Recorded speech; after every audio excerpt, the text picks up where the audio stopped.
3 अन्य अंतरिक्ष यात्रियों के साथ धरती पर सुरक्षित वापस लौट आए हैं। चारों अंतरिक्ष यात्रियों को लेकर स्पेस एक्स के कैप्सूल ने भारतीय वक्त के मुताबिक दोपहर 3:01 पर अमेरिका के कैलिफोर्निया में प्रशांत महासागर में स्पेशल डाउन किया। इसको स्प्लैश डाउन कहते हैं। आईएसएस निकलने के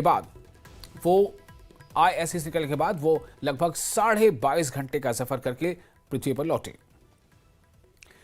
स्प्लैश डाउन के बाद ड्रैगन कैप्सूल का हैच जैसे ही खुला, सबसे पहले अमेरिकी अंतरिक्ष यात्री पेगी वेटसन बाहर निकली और कुछ समय के बाद शुभांशु शुक्ला को कैप्सूल से बाहर निकाला गया। बाहर आते समय शुभांशु के चेहरे पर कामयाबी की चमक और घर वापसी का संतोष साफ झलक रहा था। भारत के लिए यह एक ऐतिहासिक पल है, क्योंकि शुभांशु शुक्ला पहले भारतीय हैं जिन्होंने किसी प्राइवेट स्पेस मिशन के तहत आईएससी तक की यात्रा की और सुरक्षित यात्रा पर वापस लौट आए। शुभांशु शुक्ला की वापसी हर भारतीय के लिए गर्व का मौका है। शुभांशु ने इस मिशन पर 2 रिकॉर्ड बनाए हैं। वो इंटरनेशनल स्पेस स्टेशन यानी आईएसएस की यात्रा करने वाले पहले भारतीय नागरिक बन गए हैं। इसके अलावा राकेश शर्मा के बाद अंतरिक्ष में कदम रखने वाले दूसरे भारतीय नागरिक का खिताब उन्होंने अपने नाम कर लिया है।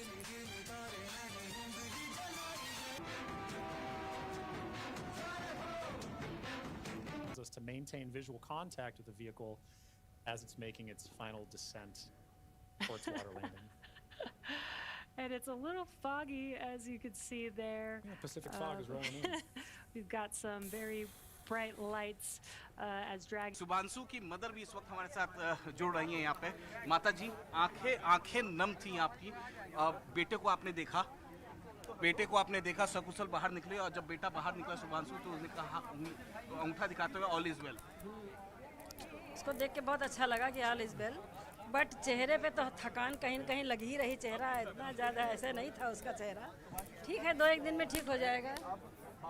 2-1 दिन में सब ठीक हो जाएगा। अभी तो क्वारंटीन भी रहेंगे कुछ दिन। बिल्कुल क्वारंटीन नहीं रहेंगे, एक डॉक्टर की देख रेख में रहेंगे, क्वारंटीन तो नहीं रहेंगे। सब ठीक हो जाएगा 2-1 दिन में। अब अगली बार फोन से बात होगी तब सब पता क्लियर होगा क्या है कैसे। और माता जी, जिस तरीके से परसों आपकी बातचीत हुई थी, लखनऊ आने की भी इच्छा, 1 महीने 1.5 महीने बाद जब भी लखनऊ आएंगे तो भव्य स्वागत होगा। बिल्कुल भव्य होगा स्वागत, जोरदार स्वागत होगा। इसमें कोई पूछने कहने वाली बात ही नहीं है। नाम रोशन किया पूरे देश का, वो भी 40 से। ये तो आप लोग भी जानते हैं नाम रोशन किया कि नहीं।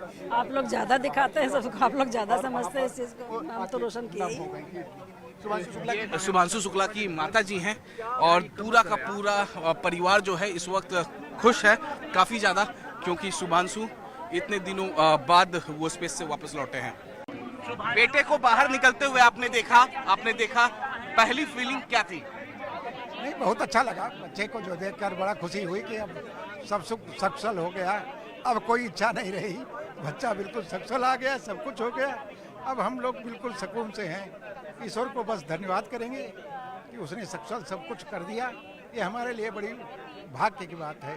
जैसे ही वो बाहर निकले, मुस्कुराते हुए बाहर निकले, उंगली दिखाया, मैंने कहा कि all is well. All is well, सब कुछ बढ़िया है। उसने बता दिया सब बढ़िया, कोई दिक्कत नहीं है, सब ठीक है। 40 सालों बाद, 41 साल बाद, राकेश शर्मा के बाद आप शुभांशु गए अंतरिक्ष में, बहुत सारे रिसर्च करके लाए हैं वहाँ से। नहीं, वो रिसर्च जो दिए गए थे इसरो की तरफ से, जो रिसर्च दिए गए थे उसको उसने पूरा किया है और सभी में रिजल्ट आया है। वो सब रिजल्ट उसको इसरो को सबमिट करेगा, उसी के हिसाब से आगे काम होगा। ये मतलब जो भी होता है, इन्वेस्टिगेशन होते हैं, वो उसके लिए जो दिए गए थे उसने सब पूरा किया। स्वागत कैसे आप करेंगे शुभांशु आएंगे अब जब? हाँ, अच्छी तरह स्वागत करेंगे, बैंड बाजे के साथ स्वागत करेंगे और बढ़िया मतलब जो है उसको व्यवस्था करेंगे, जो कुछ हो पाएगा करेंगे। परिवार का नाम, देश का नाम, गौरव सबका, देश, पूरे देशवासियों का नाम रोशन किया उसने, पूरी अच्छी तरह रोशन किया। सब देशवासियों का नाम रोशन किया, पूरे देश का नाम रोशन किया है। और एक्सियोम 4 मिशन की सफलता और शुभांशु शुक्ला की धरती पर वापसी पर केंद्रीय मंत्री डॉक्टर जितेंद्र सिंह ने खुशी जताई है। न्यूज़ 18 से बात करते हुए उन्होंने क्या कुछ कहा, ये सुनिए। जैसे मैंने कहा कि विश्व भर के लिए गर्व का पल तो ही है, लेकिन भारत के लिए विशेषकर एक बड़े ही आनंद का अनुभव है कि मां भारती का एक सुपुत्र सफलतापूर्वक अपनी यात्रा संपन्न करके वह घर वापस लौटा है। और जो उन्होंने प्रयोग किए हैं वो अपनी तरह के पहले थे, चाहे वो लाइफ साइंसेज को लेकर के, चाहे मायोजेनेसिस मसल वेस्टिंग को लेकर के थे, चाहे वो ह्यूमन इम्पैक्ट विस यूज ऑफ इलेक्ट्रॉनिक गैजेट्स था, चाहे वो वहाँ सीडलिंग्स बीज उगाने का था, चाहे वो एक्सट्रीम कंडीशंस में लिविंग बींग्स की इंड्योरेंस को परखने का था। लेकिन कुल मिलाकर के ये जितने भी प्रयोग हुए न केवल भारत के काम आएंगे बल्कि समस्त मानवता के काम आएंगे। और जैसे मैंने कहा कि मोदी जी ने जो हमें एक कल्पना दी थी भारत के लिए विश्व बंधु की भूमिका की, आज उस विश्व बंधु की भूमिका की ओर बढ़ने का एक पहला संकेत शुभांशु के माध्यम से मिलता है। सर अगर हम बात करें भारत के स्पेस कार्यक्रम की बात करें, सर हमने देखा गगनयान में भी मैं सफल रहा था। सर अब आगे कैसे देखते हैं सर भारत के स्पेस कार्यक्रम को? आज का ये जो अनुभव रहा है टेक्नोलॉजिकली भी और जो हमारी बायो रिलेटेड प्रयोग हैं वो न केवल हमारे आने वाले जितने भी एक्सपीडिशंस रहेंगे और श्रीनगर में मुख्यमंत्री उमर अब्दुल्ला ने बोन एंड जॉइंट अस्पताल का इफ्तिताह किया। सीएम ने बताया कि इस अस्पताल ने कई मुश्किल दौर देखे हैं। ये अस्पताल बाढ़ में भी डूबा लेकिन इलाज कभी रुका नहीं। उन्होंने कहा कि जम्मू कश्मीर तभी विकसित होगा जब अस्पताल और शिक्षा प्रणाली का पुनर्निर्माण होगा। इस दौरान सीएम उमर ने चुनाव से पहले 8 साल कश्मीर में शासन करने वालों पर निशाना भी साधा और पूछा कि उन्होंने क्या किया है। सीएम उमर ने साफ किया कि वो कमजोर नहीं है और उनकी विनम्रता को, उनकी शाइस्तगी को कमजोरी नहीं समझना चाहिए।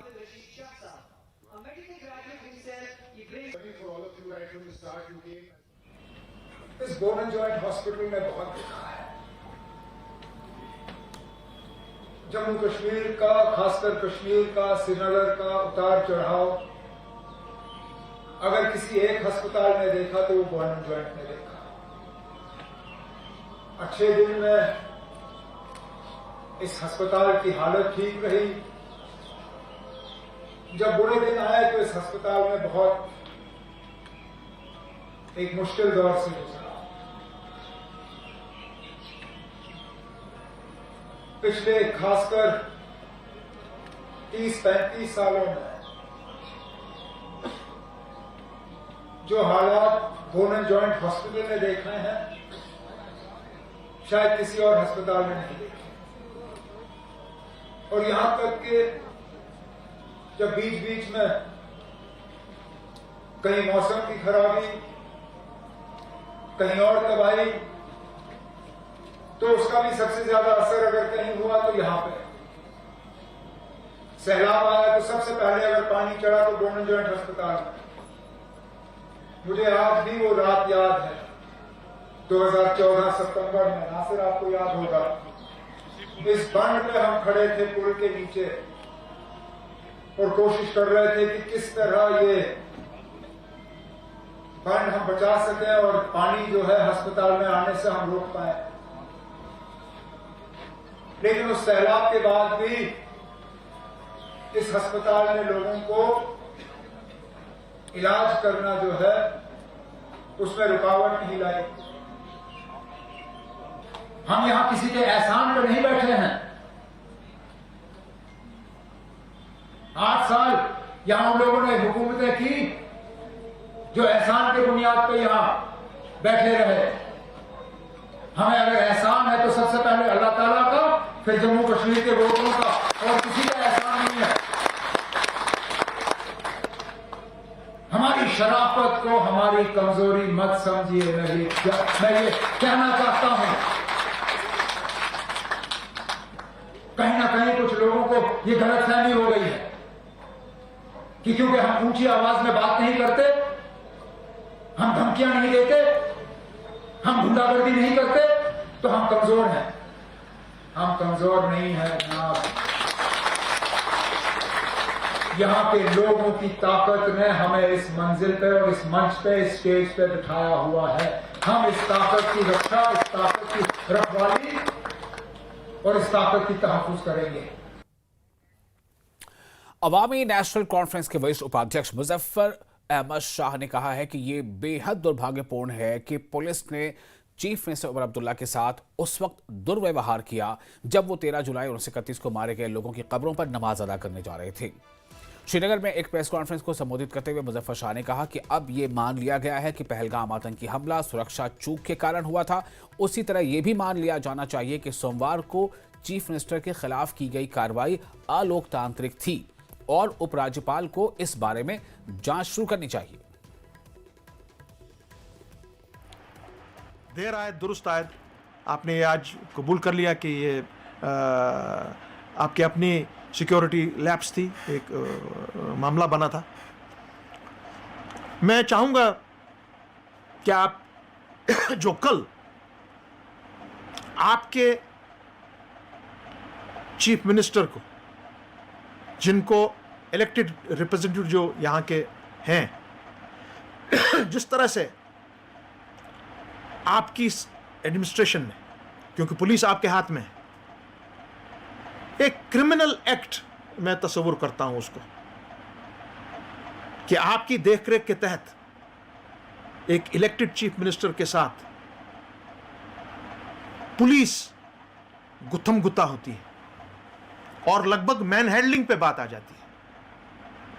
अगर उस मामले को वहां इमीडिएटली कंट्रोल ना कर पाए होते तो it would have resulted in man handling. और बीजेपी के मुख्य प्रवक्ता सुनील सेठी ने सीएम उमर अब्दुल्ला पर जमकर निशाना साधा है और उन्होंने कहा कि अमरनाथ यात्रा में यात्रियों की बढ़ोतरी के बीच मुख्यमंत्री उमर अब्दुल्ला शांति भंग करने की कोशिश कर रहे हैं। उन्होंने इल्जाम लगाया कि उमर अब्दुल्ला का सियासी ड्रामा असामाजिक तत्वों को गलत संदेश दे रहा है। सुनील सेठी ने कहा कि मुख्यमंत्री का पुलिस के साथ अनुचित व्यवहार स्वीकार्य नहीं है और उन्हें समझना चाहिए कि उनका भविष्य शांति में ही सुरक्षित है। बीजेपी के चीफ स्पोक्सपर्सन सुनील सेठी में सब मौजूद हैं। आपने कहा कि चूंकि इस दफा बाबा अमरनाथ की यात्रा बहुत अच्छी हुई है, श्रद्धालु देश के कोने कोने से रिकॉर्ड यात्रा होने का अनुमान है, तो ऐसे में शांति भंग करने की कोशिश है चीफ मिनिस्टर उमर अब्दुल्ला की। देखें, जब इतनी एफर्ट हुई और उसके बाद अमरनाथ यात्रा जो है वो ठीक ढंग से चल रही है, सुचारू ढंग से चल रही है, उस अमरनाथ यात्रा के दौरान बीच में उमर साहब दीवारें फांद के जाते हैं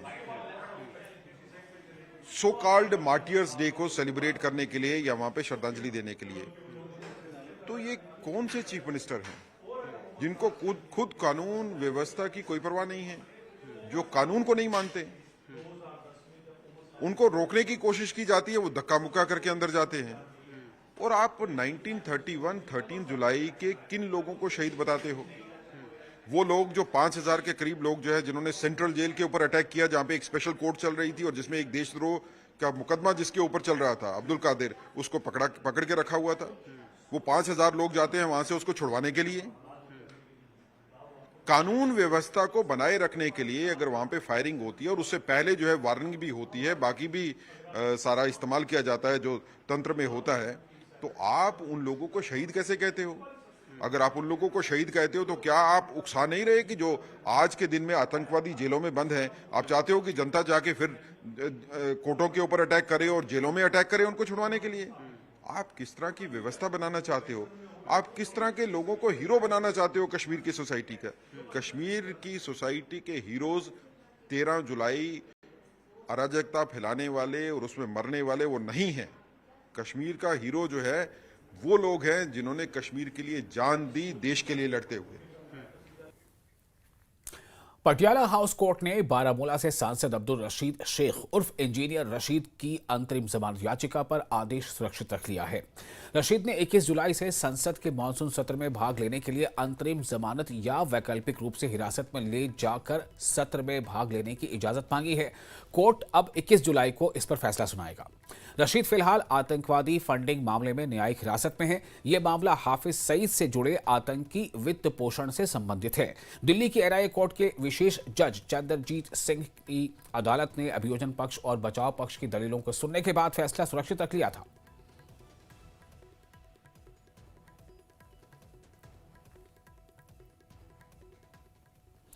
और जम्मू कश्मीर में पटवार और अन्य राज्य से परीक्षाओं में उर्दू समेत 5 आधिकारिक भाषाओं को शामिल किए जाने पर भारतीय जनता युवा मोर्चा के कार्यकर्ताओं ने खुशी जताई है।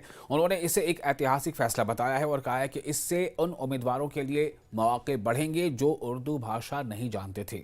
भाजयुमो नेताओं ने सरकार की बेरुखी पर निराशा जताई और कहा कि अदालत के हस्तक्षेप से हजारों युवाओं को इंसाफ मिला है। ये कदम युवाओं की उम्मीदों को नई दिशा देगा और रोजगार के मौके बढ़ाएगा।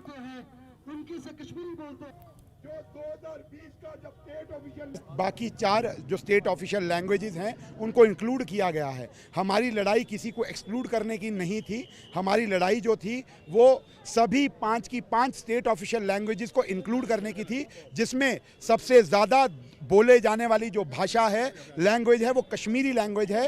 2011 का सेंसस कहता है जब 1 करोड़ 25 लाख लोगों का सेंसस हुआ, उसमें सबसे ज़्यादा बोले जाने वाली जो भाषा है, 66 लाख से ज़्यादा लोग कश्मीरी लैंग्वेज को बोलते हैं और एज अ मदर टंग बोलते हैं। तो आप ये बताइए कि ये कहाँ तक जायज़ था। एक के लिए अपने रेवेन्यू रिकॉर्ड जो है एक्सेसिबल होने चाहिए। अगर हमारे 5 ऑफिशियल लैंग्वेज है तो आपको रेवेन्यू रिकॉर्ड जो है वो 5 ऑफिशियल लैंग्वेजेस में मुहैया कराने चाहिए लोगों को, पब्लिक को। General public should have that accessibility to their own lands, to their own house. जब आप अपने घर का रिकॉर्ड नहीं पढ़ पा रहे, अपनी ज़मीन जो आपने मेहनत से बनाई है, मुशक्क़त से बनाई है, उसका रिकॉर्ड नहीं पढ़ पा रहे, तो गवर्नमेंट को इंटरवीन करना चाहिए। गवर्नमेंट ने जैसे डिजिटलाइजेशन किया है, जैसे हमारी सरकार ने पहले डिजिटलाइजेशन किया है, एडमिनिस्ट्रेशन ने रिकॉर्ड्स को, रेवेन्यू रिकॉर्ड्स को डिजिटलाइजेशन किया और डिजिटल फॉर्म पे रेवेन्यू को लेकर आए हैं, वैसे ही और भी लैंग्वेजेस में अवेलेबल करिए, और भी लैंग्वेजेस में जो है उसको मुहैया करिए। उसकी मुहिम होनी चाहिए, उस पर काम होना चाहिए। बिल्कुल, आप देख सकते हैं कि ये बीजेवाईएम के लीडरान जो है ये घंटाघर लाल चौक में जमा हुए थे और उन्होंने कहीं ना कहीं जो है उस फैसले का खैर मकदम किया है जिसके तहत अब ये कहा जा रहा है कि 5 ज़बानें जो हैं ऑफिशियल लैंग्वेज जम्मू कश्मीर की, उनको इंक्लूड किया जाए या उनको कंसिडर किया जाए, जो कि रेवेन्यू एग्ज़ाम्स है, चाहे पटवार का एग्ज़ाम है या दीगर जो रेवेन्यू के एग्ज़ाम्स है। तो उस पर यह कहा गया है जो रिक्रूटिंग एजेंसीज़ है कि जो एप्लीकेंट्स ये 5 लैंग्वेज जानने वाले हैं तो उनकी दरख्वास्तें जो है उनको भी एक्सेप्ट किया जाए। आफा शाह के साथ न्यूज़ 18 के लिए श्रीनगर से मुदस्सिर कादरी। अवंतीपुरा में खनन पर रोक को लेकर मकामी लोगों में गुस्सा बढ़ता जा रहा है। हालांकि कुछ लोगों को ढीला माल उठाने की इजाजत दी गई थी, लेकिन बाद में रोक लगा दी गई, जिससे हालात और ज्यादा तनाव वाले बन गए हैं। वरिष्ठ बीजेपी नेता इंजीनियर एजाज हुसैन ने मौके पर पहुंचकर खनन मालिकों से मुलाकात की और महकमे के खिलाफ नाराजगी जताई। उन्होंने इल्जाम लगाया कि नेशनल कॉन्फ्रेंस के संरक्षण में कुछ प्रभावशाली लोग अवैध रूप से इसका फायदा उठा रहे हैं और अब खनन दोबारा शुरू होने से असहज हैं। उन्होंने कहा कि समस्या का हल नहीं निकला तो जोरदार प्रदर्शन होगा। कहना पड़ रहा है कि जो एनसी की सरकार है वो यहाँ पे लोगों को बेरोजगार करना चाहती है और यहाँ पे इनको काम करने नहीं देती है। और जो भी दलाल इसमें है, मैं प्लीज़ से रिक्वेस्ट करता हूं कि वो आइडेंटिफाई हो जाने चाहिए और डीएमओ साहिबान और डीसी साहिबान से गुजारिश है कि मेहरबानी करके इस चीज़ पे गौर खोज करे। अगर आपने परमिशन दे दी और अगर कोई एक व्यक्ति जो ब्लैकमेलर है अगर वो कंप्लेंट करता है, आपका डिपार्टमेंट कहाँ है? डीएमओ का डिपार्टमेंट कहाँ है? अगर कोई लीगल करता है उसको सज़ा दी जानी चाहिए, लेकिन अगर कोई लीगल करता है उनके ऊपर कोई अत्याचार किया नहीं जाना चाहिए। और मेरी डी साहिबान से गुजारिश है कि ये जो माफिया, जो दलाल इन बीच में लगे हुए, ये कोई माइनिंग माफिया नहीं है, ये यहाँ की अवाम है, यहाँ की जनता है और इसको आप माफिया का नाम मत दे दीजिए। और जम्मू कश्मीर के बारामूला जिले में पुलिस ने आतंकवाद पीड़ितों के लिए खास हेल्पलाइन शुरू की है। अगर किसी शख्स को आतंकवादी घटनाओं से जुड़ी शिकायतें जैसे एफआईआर न होना, सरकारी मदद न मिलना, जमीन पर कब्जा या उत्पीड़न हो रहा है तो हेल्पलाइन नंबर जारी किया गया है। इसके साथ ही लिखित शिकायत भेजने के लिए ईमेल भी जारी किया गया है। आप ईमेल आईडी पर लिखित शिकायत भी भेज सकते हैं।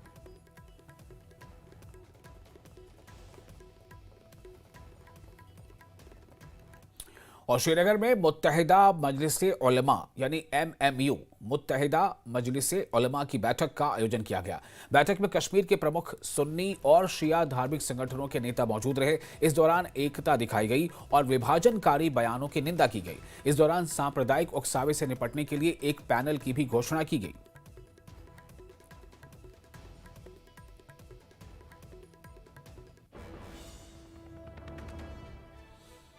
और जम्मू यात्री निवास भवन से 6,388 श्रद्धालु बाबा अमरनाथ के दर्शन के लिए रवाना हुए। यात्रियों ने प्रशासन की तरफ से की गई इंतजामात की सराहना की और कहा कि इस बार सुरक्षा और सहूलतें दोनों बहुत बेहतर हैं, पिछले सालों से बेहतर है। उन्होंने बताया कि आस्था की इस यात्रा में खौफ या डर का कोई स्थान नहीं है, इसलिए श्रद्धालु बड़ी संख्या में यहाँ आ रहे हैं।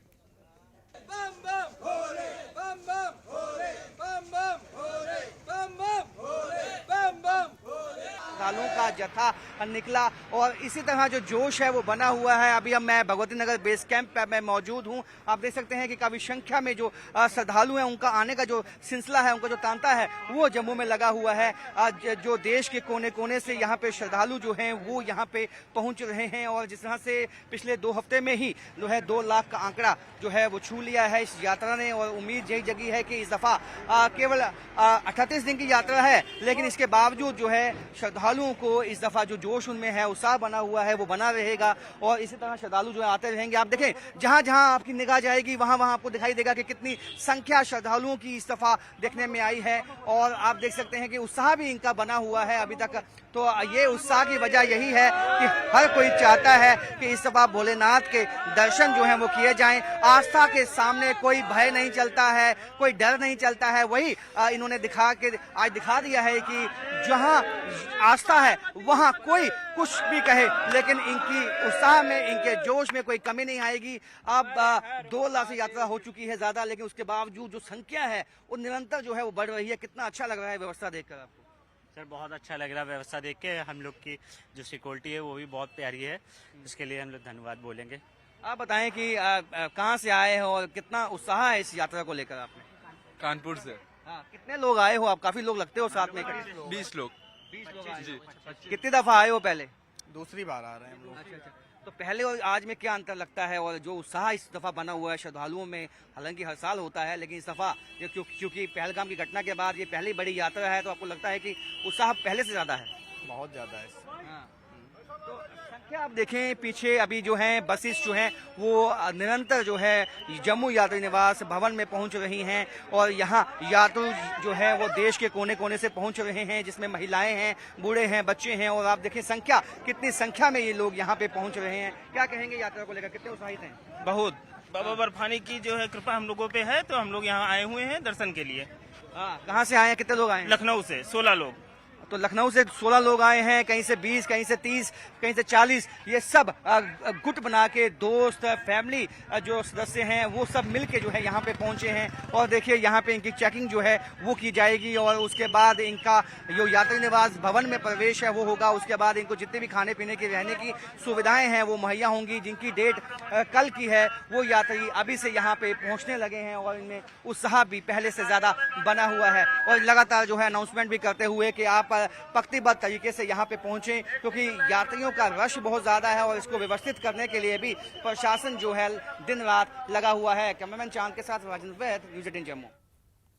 गांधरबल पुलिस ने अमरनाथ यात्रा की सुरक्षा को मजबूत करने के लिए एक मॉक ड्रिल का आयोजन किया। इस अभ्यास में खतरे, निकासी और भीड़ नियंत्रण जैसी आपात स्थितियों से निपटने की तैयारियों और समन्वय की जांच की गई।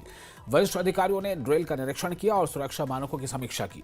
भीड़ भाड़ वाले इलाकों पर खास तौर से ध्यान देते हुए ड्रिल बिना किसी ऑब्स्टैकल के कामयाबी के साथ पूरी हुई। गांधरबल पुलिस ने जनता की मदद के लिए उन्हें शुक्रिया कहा और मुसाफिरों के सुरक्षित और शांतिपूर्ण यात्रा सुनिश्चित करने का संकल्प दोहराया।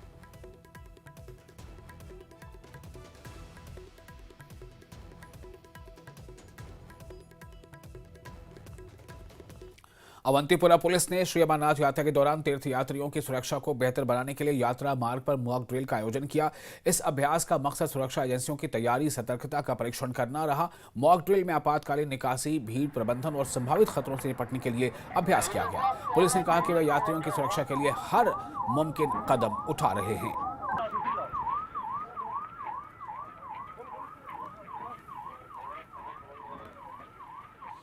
श्रीनगर पुलिस ने आपातकालीन तैयारियों का आकलन करने के लिए मॉक ड्रिल का आयोजन किया। यात्रा मार्ग के रणनीतिक स्थानों पर यह अभ्यास संचालन, संचार तंत्र को जांचने के लिए किया गया। इस मॉक ड्रिल का मकसद आगामी श्री अमरनाथ यात्रा में सुरक्षा और आपातकालीन प्रबंधन को मजबूत बनाना है। पुलिस और सहयोगी एजेंसियां यात्रियों की सुरक्षा सुनिश्चित करने के लिए हर संभव कदम उठा रही हैं।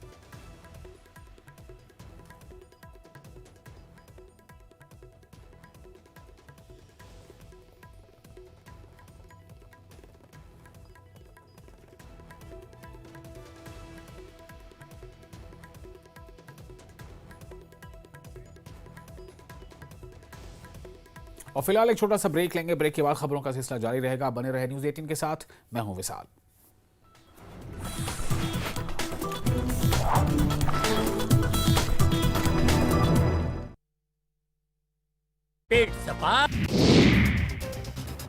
इंजीनियर रशीद की याचिका पर फैसला, सुरक्षित अंतरिम जमानत याचिका पर 21 जुलाई को फैसला।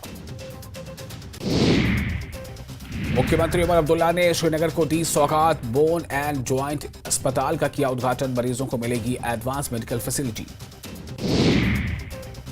पहलगाम आतंकी हमले को लेकर सूत्रों से बड़ा खुलासा, पाकिस्तानी नेताओं और सैन्य अधिकारियों के आदेश पर हुआ था अटैक, आईएसआई और लश्कर तैयबा ने मिलकर रची थी साजिश।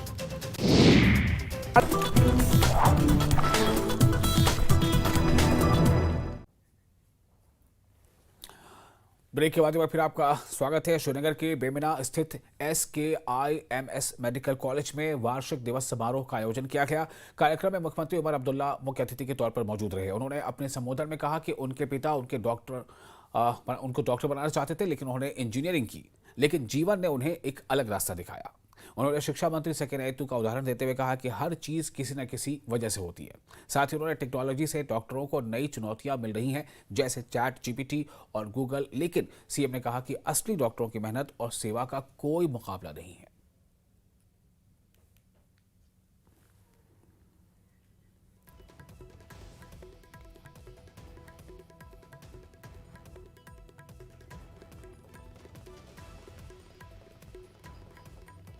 लद्दाख स्वायत्त पर्वतीय विकास परिषद करगिल के अध्यक्ष और मुख्य कार्यकारी पार्षद CEC डॉक्टर मोहम्मद जाफर आखून ने चीफ मिनिस्टर उमर अब्दुल्ला से मुलाकात की और करगिल जिले के लोगों के सामने आने वाले ज्वलंत जन कल्याणकारी मुद्दों से संबंधित मांगों का एक व्यापक ज्ञापन सौंपा। ज्ञापन में कई जरूरी मुद्दों पर प्रकाश डाला गया है, जिनमें करगिल से स्किम्स GMC जम्मू और श्रीनगर भेजे जाने वाले मरीजों की सहायता के लिए एक नोडल अधिकारी की नियुक्ति भी शामिल है। डॉक्टर आखून ने करगिल के मरीजों को जिले के बाहर के अस्पतालों में विशेष चिकित्सा उपचार प्राप्त करने में आने वाली कठिनाइयों पर प्रकाश डाला।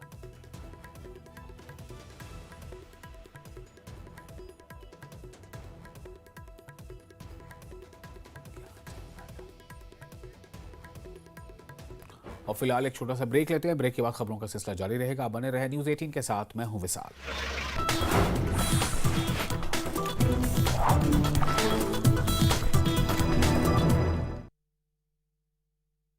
केसी ग्रुप ऑफ हर खबर तक पहुंचने के लिए, बेबाक सवाल पूछने के लिए, हर चुनाव की महा कवरेज के लिए, सबसे पहले और भरोसेमंद नतीजों के लिए, रिपोर्टर के सबसे बड़े नेटवर्क के लिए, एंकर की नंबर 1 टीम के लिए एक नहीं अनेक है कारण बार बार न्यूज़ 18 इंडिया के नंबर 1 बनने के लिए। तो देखते रहिए सिर्फ न्यूज़ 18 इंडिया। इंजीनियर रशीद की याचिका पर फैसला, सुरक्षित अंतरिम जमानत याचिका पर 21 जुलाई को फैसला। मुख्यमंत्री उमर अब्दुल्ला ने श्रीनगर को दी सौगात, बोन एंड ज्वाइंट अस्पताल का किया उद्घाटन, मरीजों को मिलेगी एडवांस मेडिकल फैसिलिटी।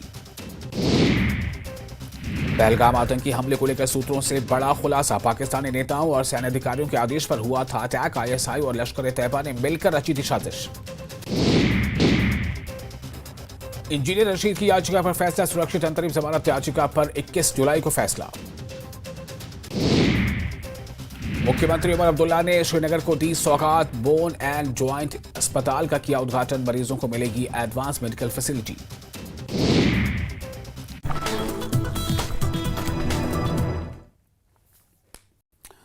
ब्रेक के बाद फिर आपका इस्तकबाल है। जम्मू कश्मीर में पटवार और अन्य राज्य परीक्षाओं में उर्दू समेत 5 आधिकारिक भाषाओं को शामिल किए जाने पर भारतीय जनता युवा मोर्चा के कार्यकर्ताओं ने खुशी जताई। उन्होंने इसे एक ऐतिहासिक फैसला बताया और कहा कि इससे उन उम्मीदवारों के लिए अवसर बढ़ेंगे जो उर्दू भाषा नहीं जानते थे। जानते हैं कि हम लोगों के लिए नहीं बने।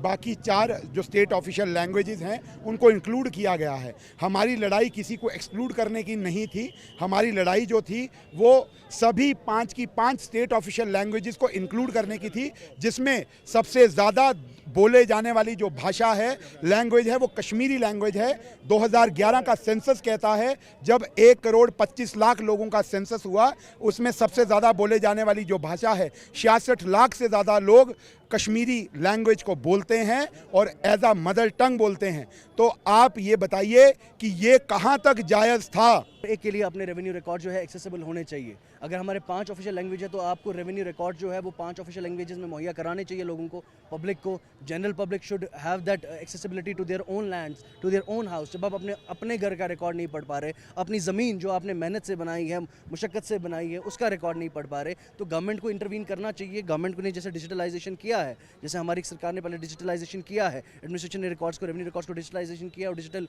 फॉर्म पे रेवेन्यू को लेकर आए हैं, वैसे ही और भी लैंग्वेजेस में अवेलेबल करिए, और भी लैंग्वेजेस में जो है उसको मुहैया करिए। उसकी मुहिम होनी चाहिए, उस पर काम होना चाहिए। बिल्कुल आप देख सकते हैं कि ये बीजेवाईएम के लीडरान जो है ये घंटाघर लाल चौक में जमा हुए थे और उन्होंने कहीं ना कहीं जो है उस फैसले का खैर मकदम किया है जिसके तहत अब ये कहा जा रहा है कि 5 ज़बानें जो हैं ऑफिशियल लैंग्वेज जम्मू कश्मीर की, उनको इंक्लूड किया जाए या उनको कंसिडर किया जाए, जो कि रेवेन्यू एग्ज़ाम्स है, चाहे पटवार का एग्ज़ाम है या दीगर जो रेवेन्यू के एग्ज़ाम्स है, तो उस पर यह कहा गया है जो रिक्रूटिंग एजेंसीज़ है कि जो एप्लीकेंट्स ये 5 लैंग्वेज जानने वाले हैं तो उनकी दरख्वास्तें जो है उनको भी एक्सेप्ट किया जाए। आफा शाह के साथ न्यूज़ 18 के लिए श्रीनगर से मुदस्सिर कादरी। जम्मू कश्मीर के बारामूला जिले में पुलिस ने आतंकवाद पीड़ितों के लिए खास हेल्पलाइन शुरू की है। अगर किसी शख्स को आतंकवादी घटनाओं से जुड़ी शिकायतें जैसे FIR न होना, सरकारी मदद न मिलना, जमीन पर कब्जा या उत्पीड़न हो रहा है तो हेल्पलाइन नंबर जारी किया गया है। इसके साथ ही लिखित शिकायत भेजने के लिए ईमेल पता भी जारी किया गया है और वो है dpo.baramulla@jkpolice.gov.in।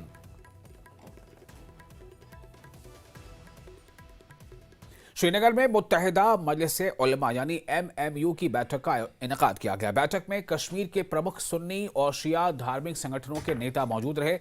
इस दौरान एकता दिखाई गई और जो तकसीम करने वाली जो ताकतें हैं उनकी यहाँ पर इसमें उन पर तनकीद की गई और इस दौरान सांप्रदायिक उकसावे से निपटने के लिए एक पैनल का भी ऐलान किया गया।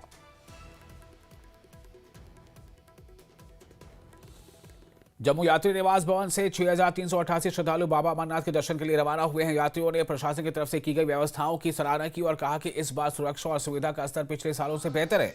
उन्होंने बताया कि आस्था की इस यात्रा में भय न डर का कोई स्थान नहीं है, इसलिए श्रद्धालु बड़ी संख्या में यहां आ रहे हैं।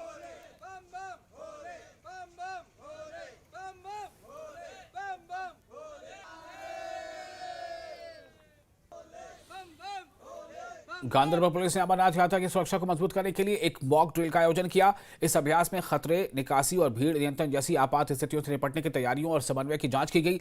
वरिष्ठ अधिकारियों ने ड्रिल का निरीक्षण किया और सुरक्षा मानकों की समीक्षा की। भीड़ भाड़ वाले क्षेत्रों पर विशेष ध्यान देते हुए ड्रिल बिना किसी व्यवधान के कामयाबी के साथ पूरी हो गई। गांधरबल पुलिस ने जनता के सहयोग के लिए धन्यवाद दिया और यात्रियों की सुरक्षा और शांतिपूर्ण यात्रा सुनिश्चित करने का संकल्प दोहराया।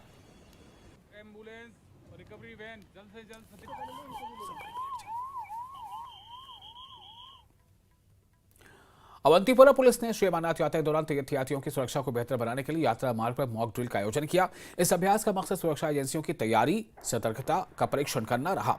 मॉक ड्रिल में आपातकालीन निकासी, भीड़ प्रबंधन और संभावित खतरों से निपटने के लिए अभ्यास किया गया। पुलिस ने कहा कि वे यात्रियों की सुरक्षा के लिए हर संभव कदम उठा रहे हैं।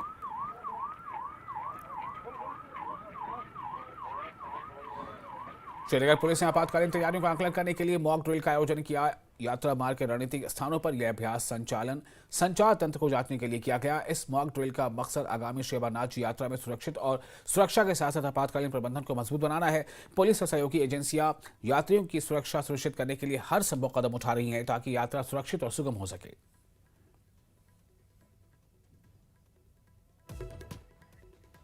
श्रीनगर के बेमिना स्थित SKIMS मेडिकल कॉलेज में वार्षिक दिवस समारोह का आयोजन किया गया। कार्यक्रम में मुख्यमंत्री उमर अब्दुल्ला मुख्य अतिथि के तौर पर मौजूद रहे। उन्होंने अपने संबोधन में कहा कि उनके पिता उनको डॉक्टर बनाना चाहते थे, लेकिन उन्होंने इंजीनियरिंग की, लेकिन जीवन ने उन्हें एक अलग रास्ता दिखाया। उन्होंने शिक्षा मंत्री सकीना इत्तू का उदाहरण देते हुए कहा कि हर चीज किसी न किसी वजह से होती है। साथ ही उन्होंने टेक्नोलॉजी से डॉक्टरों को नई चुनौतियां जो मिल रही हैं उस पर उन्होंने जिक्र किया। ये दिखाता है कि कॉलेज, मेडिकल कॉलेज जिस तरफ हम ले जा रहे हैं इसको सही डायरेक्शन सही है। अगर डायरेक्शन सही नहीं होता आप इस तरह ताली नहीं बजाते। आप इसके नाम पर या तो बहुत धीमी आवाज में करते या खामोश करते। लेकिन यहां से डिग्री लेना ये शुरुआत है। मैं ये नहीं कहूंगा कि सबसे आसान होगा, क्योंकि कोई भी डिग्री आसान नहीं है और डॉक्टर बनना तो सबसे ज्यादा मुश्किल है। लेकिन इसके बाद आपके फैसले आसान नहीं होंगे। और आबिद ने कुछ चीजों की तरफ इशारा किया, मैं भी उस चीज को थोड़ा आगे लेना चाहूंगा, क्योंकि आखिरकार हम सब यही चाहते हैं कि हमारे लोग जो है आपकी तालीम का फायदा लें, स्किल्स मेडिकल कॉलेज बेमिना का फायदा लें, स्किल्स का फायदा लें। और वो तभी मुमकिन होगा जबकि हम लोगों को सही मायने में इलाज फराहम करें। लद्दाख स्वायत्त पर्वतीय विकास परिषद करगिल के अध्यक्ष और मुख्य कार्यकारी पार्षद डॉक्टर मोहम्मद जाफर आखून ने मुख्यमंत्री उमर अब्दुल्ला से मुलाकात की और करगिल जिले के लोगों के सामने आने वाले ज्वलंत जन कल्याणकारी मुद्दों से संबंधित मांगों का एक ज्ञापन सौंपा। ज्ञापन में कई जरूरी मुद्दों पर प्रकाश डाला गया है, जिनमें करगिल से स्किम्स, जीएमसी जम्मू और श्रीनगर भेजे जाने वाले मरीजों की सहायता के लिए एक नोडल अधिकारी की नियुक्ति भी शामिल है। डॉक्टर अखौन ने करगिल के मरीजों को जिले के बाहर के अस्पतालों में विशेष चिकित्सा उपचार प्राप्त करने में आने वाली कठिनाइयों पर रोशनी डाली। कश्मीरी पंडितों के एक प्रतिनिधिमंडल ने दिल्ली की मुख्यमंत्री रेखा गुप्ता और मंत्री आशीष सूद से नई दिल्ली में मुलाकात की। इस बैठक में कश्मीरी पंडितों की नकद सहायता योजना पर चर्चा हुई, जो पिछले 1 साल से रुक गई है।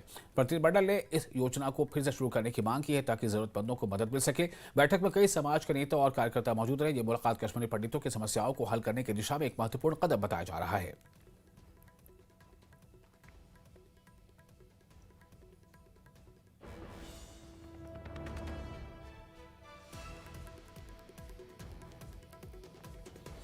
कुपवाड़ा में डिग्री कॉलेज प्रशासन और जनता के बीच खेल के मैदान को लेकर विवाद बढ़ गया है। कॉलेज प्रशासन ने खेल के मैदान पर एक इमारत बनाने का काम शुरू किया, जिससे मकामी लोगों में नाराजगी पैदा हो गई। लोगों ने इस फैसले का विरोध किया और प्रदर्शन कर सरकार के इस फैसले पर पुनर्विचार करने की मांग की है। वो चाहते हैं कि खेल का मैदान बचाया जाए।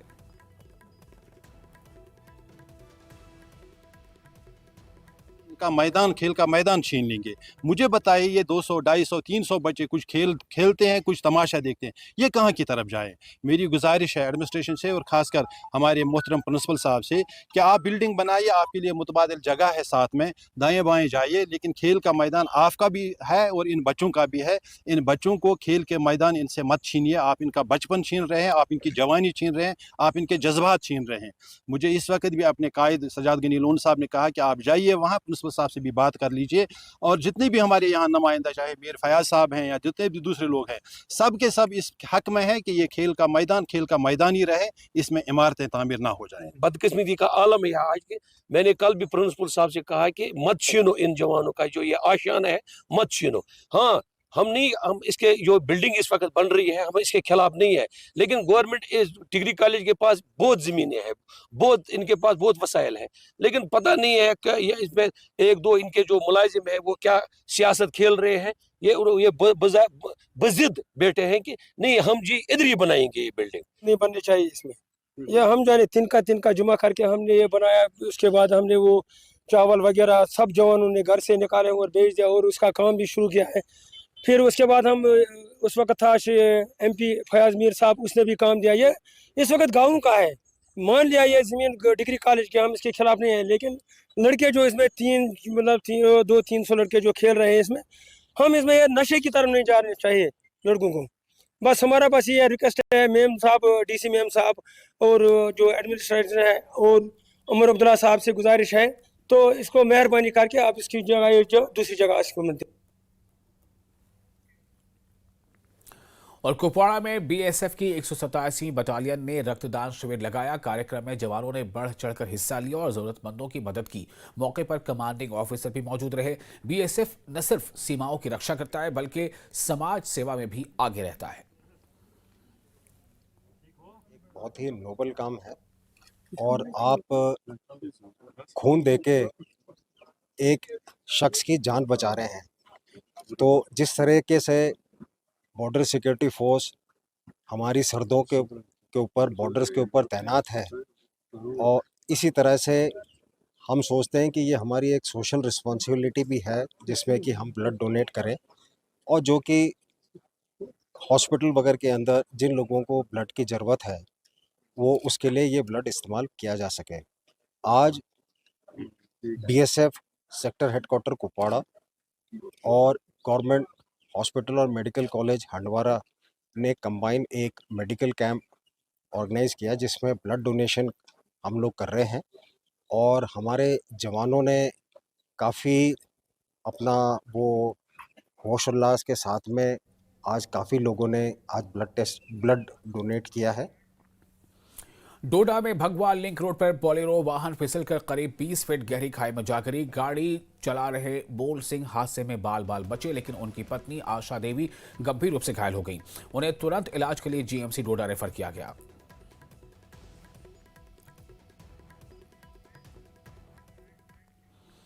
और फिलहाल एक छोटा सा ब्रेक लेंगे। ब्रेक के बाद खबरों का सिलसिला जारी रहेगा। बने रहे न्यूज़ 18 के साथ। मैं हूं विशाल।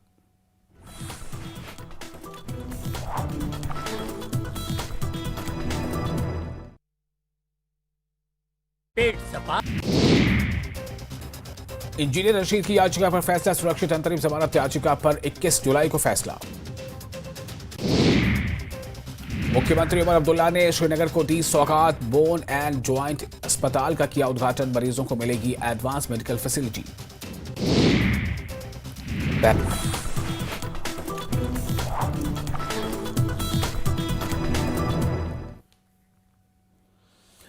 डोडा में राष्ट्रीय राजमार्ग 244 पर बस और ऑटो चालकों के बीच हुई झड़प के बाद यातायात अस्थायी रूप से बाधित रहा। वहां मौजूद लोगों के मुताबिक घटना तब शुरू हुई जब ऑटो रिक्शा चालकों के एक समूह ने कथित तौर पर 2 बस चालकों पर हमला कर दिया। विरोध में बस चालकों ने अपने वाहन सड़क पर खड़े कर दिए, जिससे पूरा राजमार्ग अवरुद्ध हो गया और यातायात जाम हो गया।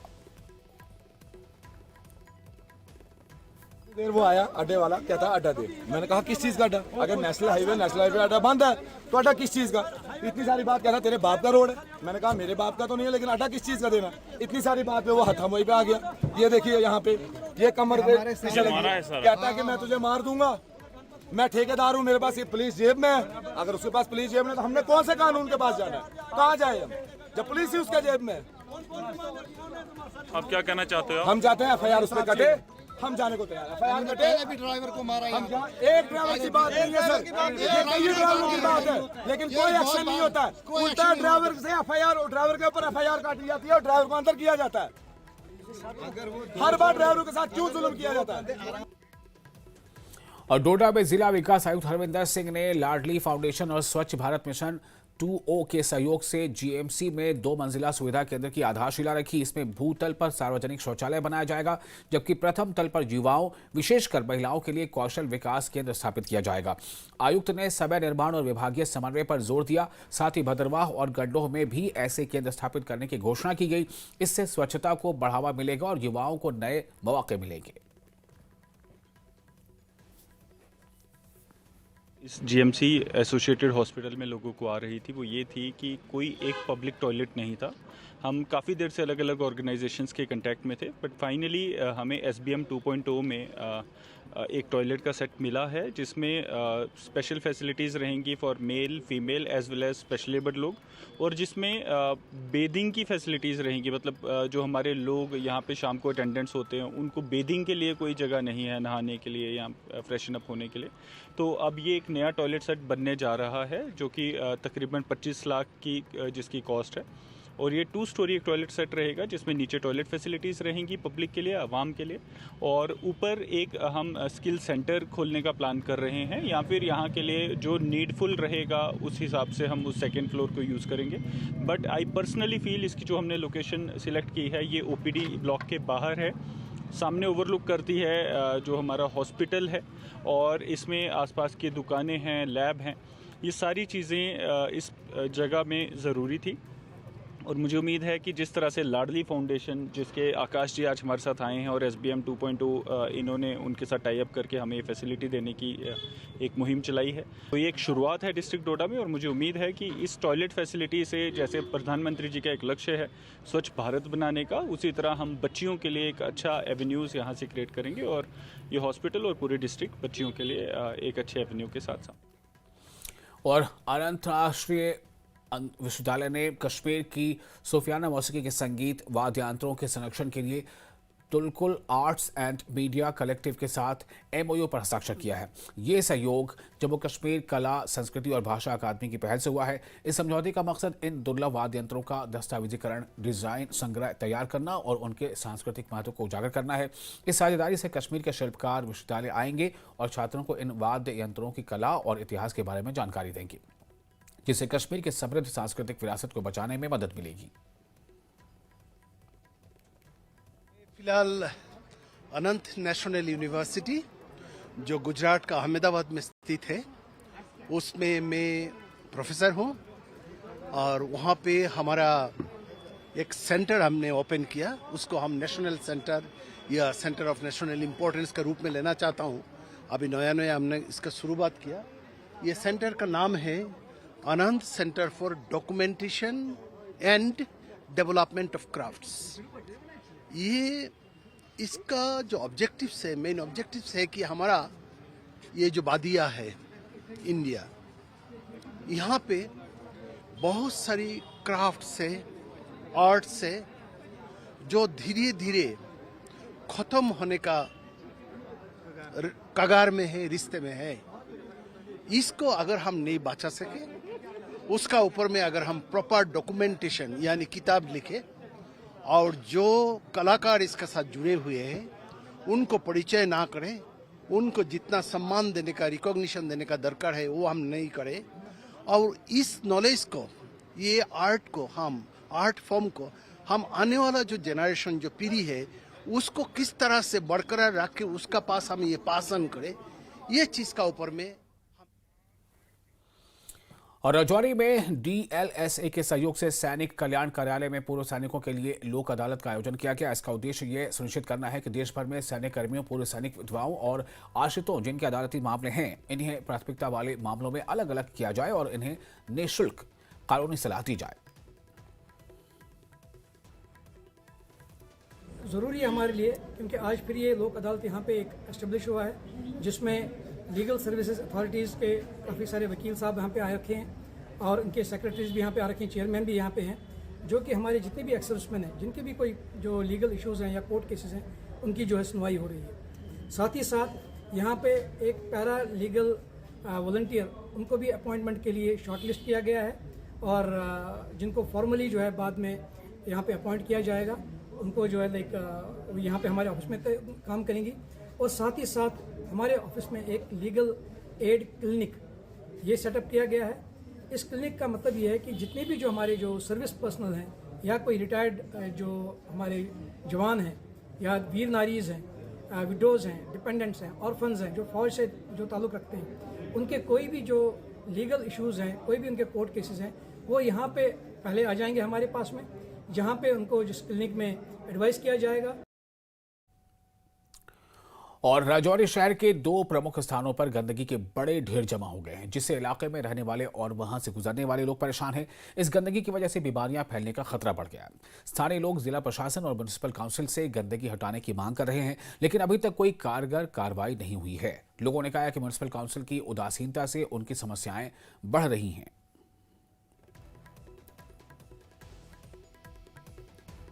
कहीं दूर दराज सिटी से, बाजार से, कहीं ऐसी जगह इसको वहाँ पर ये होनी चाहिए, वरना नहीं तो हम लोगों के लिए छड़ी बीमारी है। ये यहाँ रहना भी हमारा बहुत मुश्किल है। भी थक चुके हैं अब म्युनिसिपैलिटी ईओ के खिलाफ बोल कर, म्युनिसिपैलिटी के खिलाफ बोल कर।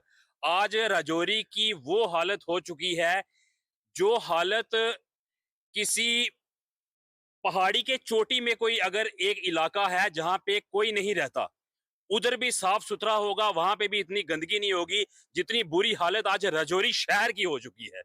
आज राजौरी शहर में चलना मुश्किल हो चुका है, बीमारियों का हब बन चुका है जो ये राजौरी शहर है। और